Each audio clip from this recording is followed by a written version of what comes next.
Hi friends, അസ്സലാമു അലൈക്കും. എന്താണ് വിശേഷം? എല്ലാവർക്കും സുഖമല്ലേ? ഇതിന് മുമ്പ് ഞാനൊരു വീഡിയോ ചെയ്തിരുന്നു, ഭാര്യയ്ക്ക് ഇഷ്ടപ്പെടാത്ത ഭർത്താവിൻ്റെ കുറച്ച് സ്വഭാവങ്ങളെക്കുറിച്ച്.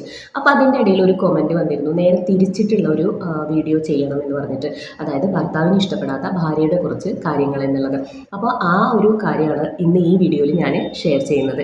വീഡിയോ ഇഷ്ടമായി ലൈക്ക് ചെയ്യുക, കമൻറ്റ് ചെയ്യുക, ഷെയർ ചെയ്യുക. അതുപോലെ ആദ്യമായിട്ടാണ് നിങ്ങൾ ചാനൽ കാണുന്നതെന്നുണ്ടെങ്കിൽ ചാനൽ ഒന്ന് സബ്സ്ക്രൈബ് ചെയ്തേക്കണേ. അപ്പോൾ നമുക്ക് കാര്യത്തിലേക്ക് കിടക്കാം. ഫസ്റ്റ് വൺ എന്ന് പറയുന്നത് വിശ്വാസവഞ്ചനയാണ്. നമുക്കറിയാം, നമ്മുടെ ഭർത്താവ് ജീവിക്കുന്നത് നമുക്ക് വേണ്ടിയിട്ടാണ്, അല്ലേ? ഭാര്യയ്ക്കും മക്കൾക്കും വേണ്ടിയിട്ടും ഫാമിലിക്ക് വേണ്ടിയിട്ടൊക്കെയാണ് ജീവിക്കുന്നത്. അങ്ങനെ നമ്മളെ മാത്രം വിശ്വസിച്ച്, നമ്മളെ സ്നേഹിച്ച്, നമുക്ക് വേണ്ടി മാത്രം ജീവിക്കുന്ന ഒരു ആളെ നമ്മൾ വഞ്ചിക്കുക എന്ന് പറയുന്നത്, വിശ്വാസവഞ്ചന കാണിക്കുക എന്ന് പറയുന്നത് ഒരിക്കലും ഒരു ഭർത്താവും ഇഷ്ടപ്പെടാത്ത കാര്യമാണ്. സെക്കൻഡ് വൺ എന്ന് പറയുന്നത് ആർഭാടം. വരവിനനുസരിച്ച് ചിലവാക്കുക, അതായത് വരവിൽ കൂടുതൽ ചിലവാക്കുക. അതായത് ഒരു സാമ്പത്തിക അച്ചടക്കമില്ലാതെ, ഒരു സാമ്പത്തികമായിട്ടുള്ള ഒരു പ്ലാനിങ് ഇല്ലാണ്ട് ഭർത്താവിൻ്റെ വരവിനെക്കാട്ടിലും ചിലവാക്കുക. ഇനിയിപ്പോൾ രണ്ടുപേർക്കും ജോലിയുണ്ട്, ഭാര്യയ്ക്കും ഭർത്താവിനും ജോലിയുണ്ട്. പക്ഷേ എന്നാലും ഒരു ഭയങ്കരമായിട്ട് ആർഭാടം, പൊങ്ങച്ചം ഇതൊക്കെ കാണിക്കുക, അതിനുവേണ്ടി നിരന്തരം ഭർത്താവിനെ ബുദ്ധിമുട്ടിക്കുക, ഇതൊന്നും ഒരു ഭർത്താവ് ആഗ്രഹിക്കുന്ന അല്ലെങ്കിൽ ഇഷ്ടപ്പെടുന്ന കാര്യം അല്ല. തേർഡ് വൺ എന്ന് പറയുന്നത് കമ്പാരിസൺ ആണ്. അതായത് താരതമ്യം ചെയ്യുക. അപ്പുറത്തെ വീട്ടിലെ ആ ചേട്ടനെ കണ്ടില്ലേ, ആ ചേട്ടൻ എന്തൊരു നല്ലതാണ്, നന്നായിട്ടാണ് ഭാര്യയോട് പെരുമാറുന്നത് എന്നൊക്കെ പറഞ്ഞ്. അയലത്തെ അദ്ദേഹം എന്ന് പറഞ്ഞിട്ടൊരു സിനിമയുണ്ട്, ജയറാമും സിദ്ദീഖൊക്കെ അഭിനയിച്ചിട്ടുള്ള ഒരു സിനിമ. ആ സിനിമ കണ്ടവർക്കറിയാം ആ ഒരു കമ്പാരിസൺ എത്രത്തോളം ഡേഞ്ചറാണ് എന്നുള്ളത്.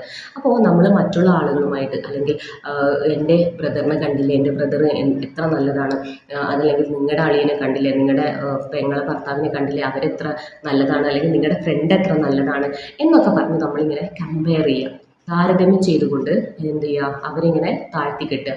ഇതും ഒരിക്കലും ഒരു ഭർത്താവ് ഇഷ്ടപ്പെടുന്ന കാര്യമല്ല. നെക്സ്റ്റ് വൺ എന്ന് പറയുന്നത് വല്ലാണ്ട് ലിമിറ്റ് വെക്കുക എന്നുള്ളതാണ്. അതായത് ഏതൊരു കാര്യത്തിനും ഭർത്താവിനെ ഇങ്ങനെ നിയന്ത്രിക്കുക. ഭർത്താവ് എങ്ങോട്ടെങ്കിലും ഒന്ന് പോകുമ്പോഴേക്കും എവിടേക്കാണ് പോകുന്നത്, എന്തിനാണ് പോകുന്നത് എന്നൊക്കെ ചോദിച്ച് ഭർത്താവിന് ഇങ്ങനെ ഒരു ഫ്രീഡം കൊടുക്കാത്ത രീതിയിൽ എപ്പോഴും ഭർത്താവിനെ ഇങ്ങനെ ചുറ്റിപ്പറ്റി നിൽക്കുക. ചന്ദ്രേട്ടാ നിങ്ങൾ എവിടെയാ എന്നിങ്ങനെ വിളിച്ച് ചോദിക്കുക. എപ്പോഴും എവിടെയാ എവിടെയാ എന്താ ചെയ്യുന്നത്, ഇങ്ങനെ എപ്പോൾ എല്ലാ കാര്യത്തിനും ഒരു ലിമിറ്റ് ഇങ്ങനെ വെക്കുക. അങ്ങനെയാകുമ്പോൾ ഭർത്താവിന് വല്ലാത്തൊരു ഇറിറ്റേഷൻ ആയിരിക്കും. അതും ഒരു ഭർത്താവ് ഒരിക്കലും ഇഷ്ടപ്പെടുന്നില്ല. നെക്സ്റ്റ് വൺ, ഭർത്താവിൻ്റെ വീട്ടുകാരെ കുറ്റം പറയുക, സ്വൈര്യം കൊടുക്കാതിരിക്കുക. എപ്പോഴും ഭർത്താവിൻ്റെ വീട്ടുകാരെ ഇങ്ങനെ കുറ്റം പറയുക. നിങ്ങളുടെ അമ്മ അങ്ങനെയാണ്, നിങ്ങളുടെ പെങ്ങൾ ഇങ്ങനെയാണ്, നിങ്ങളുടെ ബ്രദേഴ്സ് ഇങ്ങനെയാണ്, നിങ്ങളുടെ ബ്രദേഴ്സിൻ്റെ ഭാര്യമാർ ഇങ്ങനെയാണ് എന്നൊക്കെ പറഞ്ഞിട്ട് എപ്പോഴും എന്ത് ചെയ്യുക, ഭർത്താവിൻ്റെ വീട്ടുകാരെ കുറ്റം പറയുക. ഇതൊരിക്കലും ഒരു ഭർത്താവ് ഇഷ്ടപ്പെടുന്ന ഒരു കാര്യമല്ല. ഒരു പക്ഷേ നിങ്ങൾ പറയുമ്പോൾ ഭർത്താവ് മിണ്ടാതിരിക്കുന്നുണ്ടാവും, അല്ലെങ്കിൽ നിങ്ങൾ പറയുന്നതിലേക്ക് എന്തെങ്കിലുമൊക്കെ പറയുന്നുണ്ടാവും. പക്ഷെ ഒരിക്കലും ഉള്ളിൻ്റെ ഉള്ളിൽ ഒരു ഭർത്താവ് അതൊരിക്കലും ഇഷ്ടപ്പെടുന്നില്ല എന്നുള്ളതാണ് സത്യം.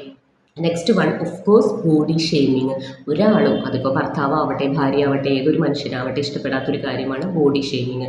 അതായത് നമ്മുടെ ബോഡിയിലുള്ള, അതായത് നമ്മുടെ ശരീരത്തിൻ്റെ ഘടനയെക്കുറിച്ചിട്ടോ അല്ലെങ്കിൽ ശരീരത്തിൻ്റെ എന്തെങ്കിലും മാറ്റങ്ങളെ കുറിച്ചിട്ടൊക്കെ ഇങ്ങനെ എടുത്തു പറയുക. അതായത് നിങ്ങൾ ഭയങ്കര കറുത്തിട്ടാണ്, നിങ്ങൾ പൊക്കമില്ല, അല്ലെങ്കിൽ നിങ്ങളുടെ ഫേസ് ഇങ്ങനെ ഭയങ്കര ഡള്ളാണ്, അങ്ങനെയൊക്കെ പറഞ്ഞിട്ട് ബോഡി ഷെയ്മിങ് നടത്തുക. അത് പ്രത്യേകിച്ച് മറ്റുള്ളവരുടെ മുന്നിൽ വെച്ചിട്ടും കൂടിയാണെങ്കിൽ ഒരിക്കലും അത് ഭർത്താവിന് അംഗീകരിക്കാൻ പറ്റാത്ത കാര്യമാണ്. നെക്സ്റ്റ് വൺ, ഭർത്താവിന് വില കൊടുക്കാതിരിക്കുക. അതായത് ഭർത്താവ് എന്ത് പറഞ്ഞാലും ഓക്കെ, ഒരു പുച്ഛ സ്വഭാവം. ഭർത്താവ് എന്ത് പറഞ്ഞാലും ഒരു കളിയാക്കൽ. അതല്ലെങ്കിൽ ചില സിനിമകളിലൊക്കെ നമ്മൾ കണ്ടിട്ടുണ്ട്, തങ്കു തേങ്ങ വറുത്തരക്കണോ വറുക്കാതരക്കണോ എന്നൊക്കെ ചോദിക്കുന്ന ശങ്കരാടി ക്യാരക്ടറൊക്കെ. അപ്പോൾ അതുപോലെ നമ്മുടെ ഭർത്താവിന് വില കൊടുക്കാതിരിക്കുക, ഒരു എന്താ പറയുക, താഴ്ത്തി കെട്ടുന്ന രീതിയിൽ ഭർത്താവിനെ കാണുക. ഇതും ഒരിക്കലും ഒരു ഭർത്താവ് അംഗീകരിക്കില്ല. സ്വന്തം വീട്ടുകാരുടെ മുന്നിൽ വെച്ചിട്ട് ഭർത്താവിനെ കുറ്റം പറയുക. അതായത് ഭാര്യ വീട്ടുകാരുടെ മുന്നിൽ വെച്ചിട്ടല്ല കേട്ടോ, ഭർത്താവിൻ്റെ വീട്ടുകാരുടെ മുന്നിൽ വെച്ച് തന്നെ ഭർത്താവിനെ കുറ്റം പറയുക. നിങ്ങൾ എങ്ങനെയാണ് ഇങ്ങനെ വളർത്തിയത്, എന്ത് വളർത്തലാണ് നിങ്ങൾ വളർത്തിയിരിക്കുന്നത്, നിങ്ങളുടെ മകനെ ഒന്നിനും കൊള്ളില്ല എന്നൊക്കെ പറഞ്ഞ് തമാശ രൂപേണയായിരിക്കും പറയുന്നത്. എങ്കിലും ഉത്തരവാദിത്തമില്ല, അല്ലെങ്കിൽ ഇപ്പോഴും കുട്ടിക്കളി മാറാത്ത ഒരാളാണ് എന്നൊക്കെ പറഞ്ഞിട്ട് ഭർത്താവിന് എന്ത് ചെയ്യുക, അദ്ദേഹത്തിൻ്റെ വീട്ടുകാരുടെ മുന്നിൽ വെച്ച്, അതുപോലെ തന്നെ ഭാര്യയുടെ വീട്ടുകാരുടെ മുന്നിൽ വെച്ചൊക്കെ ഭർത്താവിനെ ഇങ്ങനെ പുച്ഛിക്കുക അല്ലെങ്കിൽ കളിയാക്കുന്ന രീതിയിൽ സംസാരിക്കുക. ഇതും ഒരു ഭർത്താവ് അംഗീകരിക്കുന്ന അല്ലെങ്കിൽ ഇഷ്ടപ്പെടുന്ന കാര്യം അല്ല. അതുപോലെ നെക്സ്റ്റ് വൺ എന്ന് പറയുന്നത്, ഭർത്താവിന് ഒരുപാട് ഉത്തരവാദിത്തങ്ങളുണ്ട്, അല്ലേ? അദ്ദേഹത്തിന് ജോലിയുടെ സ്ട്രെസ്സ്, അല്ലെങ്കിൽ ഫാമിലിയുടെ സ്ട്രെസ്സ്, പിന്നെ ഫിനാൻഷ്യലായിട്ടുള്ള സ്ട്രെസ്സ്, ഇങ്ങനെ ഒരുപാട് സ്ട്രെസ്സുകൾ ഉണ്ടാവും. ഒരു പക്ഷേ നമ്മുടെ ആനിവേഴ്സറി, ബർത്ത്ഡേ അല്ലെങ്കിൽ എന്തെങ്കിലും വിശേഷപ്പെട്ട കാര്യങ്ങളൊക്കെ ഒരു പക്ഷേ മറന്നു പോയേക്കാം. അതിൻ്റെ പേരിൽ ഭർത്താവിന് സ്വൈര്യം കൊടുക്കാതെ ഭർത്താവിനോട് വഴക്കുണ്ടാക്കുക, ഇതും ഒരു ഭർത്താവ് ഇഷ്ടപ്പെടുന്ന കാര്യം അല്ല. നെക്സ്റ്റ് വൺ, സ്ട്രെസ് അധികം കൊടുക്കാതിരിക്കുക. ഇപ്പോഴത്തെ കാലത്ത് നമുക്കറിയാം ഭയങ്കര സ്ട്രെസ്സാണ്. ജോലിയുടെ കാര്യത്തിലാണെങ്കിലും എല്ലാ മേഖലകളിലും ഭയങ്കര സ്ട്രെസ്സും ഭയങ്കരമായിട്ട് പ്രഷർ വരുന്ന ഒരു സംഭവമാണ് ഈ ഒരു കാലഘട്ടത്തിലുള്ളത്. അപ്പോൾ നമ്മളും കൂടി എന്ത് ചെയ്യുക, അവർക്ക് സ്ട്രെസ്സ് കൊടുക്കാതിരിക്കുക. നമ്മൾ അവരെ എപ്പോഴും കൂടെ നിർത്തുക. അല്ലാണ്ട് ആ ജോലിയുടെ സ്ട്രെസ്സിൻ്റെ കൂടെ അവരെ ഇങ്ങനെ സ്ട്രെസ്സ് കൊടുത്ത് അവരിങ്ങനെ സ്വൈര്യം കൊടുക്കാത്ത രീതിയിൽ ആക്കാതിരിക്കുക. അതും ഒരു ഭർത്താവ് ഇഷ്ടപ്പെടുന്നില്ല. ഭർത്താവ് ആഗ്രഹിക്കുന്നത് ഒരു സപ്പോർട്ട്, അല്ലെങ്കിൽ ഒരു സ്ട്രോങ് ആയിട്ടുള്ള ഒരു സ്നേഹം, ആ ഒരു സപ്പോർട്ട്, ഫിനാൻഷ്യൽ സപ്പോർട്ട് ആവട്ടെ, ഫിസിക്കൽ സപ്പോർട്ട് ആവട്ടെ, അല്ലെങ്കിൽ മെൻ്റൽ സപ്പോർട്ട്, ഇതൊക്കെയാണ് ഒരു ഭർത്താവ് ആഗ്രഹിക്കുന്നത് എന്നുള്ളത് മനസ്സിലാക്കുക. നെക്സ്റ്റ് വൺ എന്ന് പറയുന്നത്, എന്ത് ചെയ്താലും അതിൽ കുറ്റം കണ്ടെത്തുക. ഭർത്താവ് എന്ത് ചെയ്താലും നിങ്ങൾ അങ്ങനെ ചെയ്തില്ലേ, നിങ്ങൾ ഇങ്ങനെ ചെയ്തില്ലേ, അല്ലെങ്കിൽ നിങ്ങൾ എന്തിനാണ് അങ്ങനെ ചെയ്തത്, ഇങ്ങനെ എപ്പോഴും ഭർത്താവിനെ കുറ്റപ്പെടുത്തിക്കൊണ്ടേയിരിക്കുക. അത് എന്ത് കാര്യമാവട്ടെ, എന്ത് കാര്യം ചെയ്താലും, മക്കളുടെ കാര്യത്തിലായാലും അല്ലെങ്കിൽ വീട്ടുകാരുടെ കാര്യത്തിലായാലും, എന്ത് ഭർത്താവ് ചെയ്താലും അതിനൊക്കെ കുറ്റം പറയുക.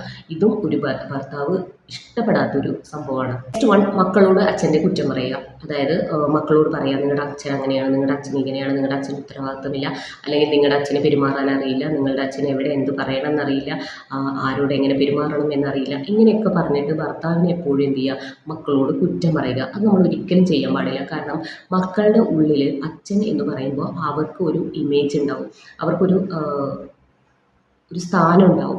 അത് നമ്മളായിട്ട്, അതായത് അമ്മമാരായിട്ട് എന്ത് ചെയ്യാൻ പാടില്ല, കളയാൻ പാടില്ല. അപ്പോൾ മക്കളോട് അച്ഛൻ്റെ കുറ്റം ഒരിക്കലും പറയാൻ പാടില്ല. അതൊരു അച്ഛനും ഒരു ഭർത്താവും ഇഷ്ടപ്പെടുന്നത്. നെക്സ്റ്റ് വൺ, മക്കളുടെ മുന്നിൽ വെച്ചിട്ട് ഭർത്താവിന് ഇങ്ങനെ വഴക്ക് പറയുക, അല്ലെങ്കിൽ റെസ്പെക്റ്റ് കൊടുക്കാത്ത രീതിയിൽ സംസാരിക്കുക. അതായത് മക്കളുടെ മുന്നിൽ വെച്ച് ഭർത്താവ് എന്തെങ്കിലും പറയുമ്പോൾ, നിങ്ങളുടെ പണി നോക്കി, എനിക്കൊന്നും വയ്യ എന്നൊക്കെ പറഞ്ഞ് മക്കളുടെ മുന്നിൽ വെച്ച് റെസ്പെക്റ്റ് കൊടുക്കാത്ത രീതിയിൽ നമ്മൾ പെരുമാറിക്കഴിഞ്ഞാൽ മക്കൾ അത് കണ്ട് മനസ്സിലാക്കി മക്കളും എന്ത് ചെയ്യും, റെസ്പെക്റ്റ് കൊടുക്കാതിരിക്കും.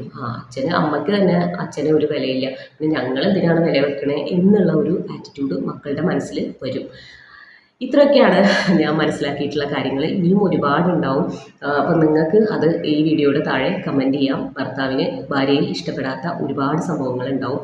അപ്പം നിങ്ങൾക്ക് ഈ വീഡിയോയുടെ താഴെ നിങ്ങൾ എന്ത് ചെയ്യുക, കമൻറ്റ് ചെയ്യുക. മറ്റൊരു വീഡിയോയുമായി വീണ്ടും കാണാം. അതുവരേക്കും by. Thank you for watching.